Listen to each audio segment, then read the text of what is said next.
বাংলাদেশের পার্শ্ববর্তী একটি দেশের সবচেয়ে বড় মাথা ব্যথার কারণ হলো ডক্টর ইউনূস। অন্তর্বর্তীকালীন সরকারের সময় ডক্টর ইউনূসের ডান হাত হয়ে কাজ করতেন পররাষ্ট্র উপদেষ্টা ডক্টর খলিলুর রহমান, যিনি এখন বিএনপির পররাষ্ট্রমন্ত্রী হয়ে কাজ করছেন। বর্তমান সময়ে এই দুইজন বাঙালিকে তারা না পারছে ধরতে আর না পারছে কিছু করতে। ডক্টর ইউনূস যুক্তরাষ্ট্রের প্রেসিডেন্ট এবং উচ্চ পর্যায়ে উঠা বসা করেন। বাংলাদেশের একজন মানুষ যুক্তরাষ্ট্রের প্রেসিডেন্ট এবং উচ্চ পর্যায়ে ওঠা বসা করে, এটা একটি দেশ কখনোই মেনে নিতে পারেনি, কারণ তাতে করে বাংলাদেশ বিশ্বের কাছে সহজে পরিচিতি পেয়ে যাবে। ফলে ক্রিমিয়ার মতো বাংলাদেশকে দখলের পরিকল্পনা ভেস্তে যাবে। গ্রামীণ ব্যাংকের বিরুদ্ধে সেই দেশটি অনেক আগে থেকে সুকৌশলে প্রোপাগান্ডা ছড়াচ্ছে। বাংলাদেশে অনেকগুলো ক্ষুদ্র ঋণের প্রতিষ্ঠান থাকলেও সবচেয়ে বেশি সমালোচনা করা হয় গ্রামীণ ব্যাংকের। যে ব্যক্তি গ্রামীণ ব্যাংক থেকে ঋণ নিচ্ছে সে সব শর্ত মেনেই নিচ্ছে। পরবর্তীতে সে যখন টাকা দিতে ব্যর্থ হয় তাকে তো প্রেসার দিতেই হবে। কিস্তি সংগ্রহ না করতে পারলে তো কোনো প্রতিষ্ঠান টিকবে না। যে কোনো ব্যাংক এটাই করে।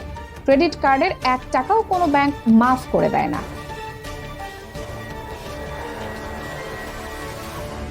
অনলাইনে বাংলাদেশি বংশোদ্ভূত সেই দেশটির দালালদের মাঠে নামানো হয়েছে। তাদের একমাত্র লক্ষ্য প্রফেসর ডক্টর মোহাম্মদ ইউনূস।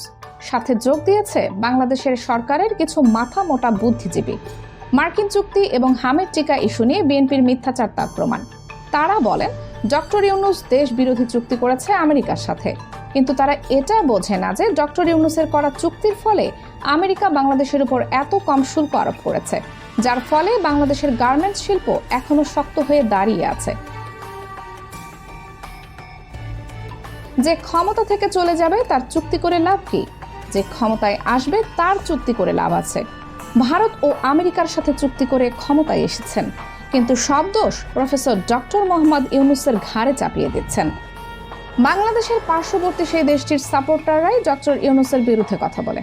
বাংলাদেশে জন্মগ্রহণ করে বিডিআর হত্যা, হাদি হত্যা ও সীমান্ত হত্যার সাথে জড়িত সেই দেশটিকে যারা সাপোর্ট করছে তারা কখনোই বাংলাদেশের ভালো চায় না।